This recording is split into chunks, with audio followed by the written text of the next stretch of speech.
एक बार फिर बॉलीवुड इंडस्ट्री के लिए चौंकाने वाली खबर सामने आई है। खबर ये है कि एक्टर सुशांत सिंह राजपूत ने सुसाइड कर लिया है। जी हां, अभी तक उनकी सुसाइड की वजह सामने नहीं आई है। रिपोर्ट्स के मुताबिक नौकर ने पुलिस को फोन करके इसकी जानकारी दी थी। सुशांत के इस कदम ने बॉलीवुड इंडस्ट्री को हिला कर रख दिया है। सुशांत ने अचानक इतना बड़ा कदम क्यों उठाया, इस बारे में अभी कुछ भी कहना जल्दबाजी होगी। हालांकि पुलिस का कहना है कि सुशांत डिप्रेशन का इलाज कर रहे थे। कुछ दिनों से सुशांत और रिया चक्रवर्ती एक दूसरे के काफी करीब देखे जा रहे थे। हाल के दिनों में कई बार दोनों हॉलीडे पर भी एक साथ देखे गए।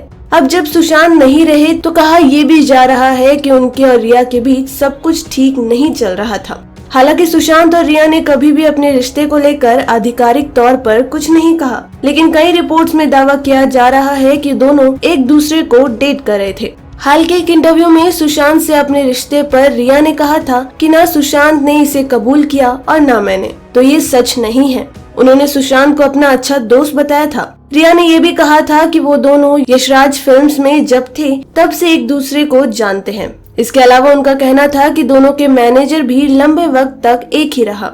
इंटरव्यू में रिया ने भले ही उन्हें दोस्त करार दिया हो, लेकिन ये भी कहा था मैं उनके बारे में नहीं जानती, लेकिन मेरे लिए वो सुपर क्यूट और अट्रैक्टिव है, लेकिन मैं नहीं जानती कि वो मेरे बारे में क्या सोचता है। कहा जा रहा है कि सुशांत के घर पर उनके कुछ दोस्त भी मौजूद थे। रात में वह अपने कमरे में सोने के लिए गए, लेकिन जब सुबह उन्होंने कमरे का दरवाजा नहीं खोला और कुछ जवाब नहीं दिया तो उनके कमरे का दरवाजा तोड़ा गया और उसके बाद वह फांसी के फंदे पर लटके हुए मिले। अंकिता लोखंडे और सुशांत ने लंबे समय तक एक दूसरे को डेट किया था। हालांकि कुछ साल पहले दोनों का ब्रेकअप हो गया था। दोनों ने जी टीवी के शो पवित्र रिश्ता में साथ काम किया था।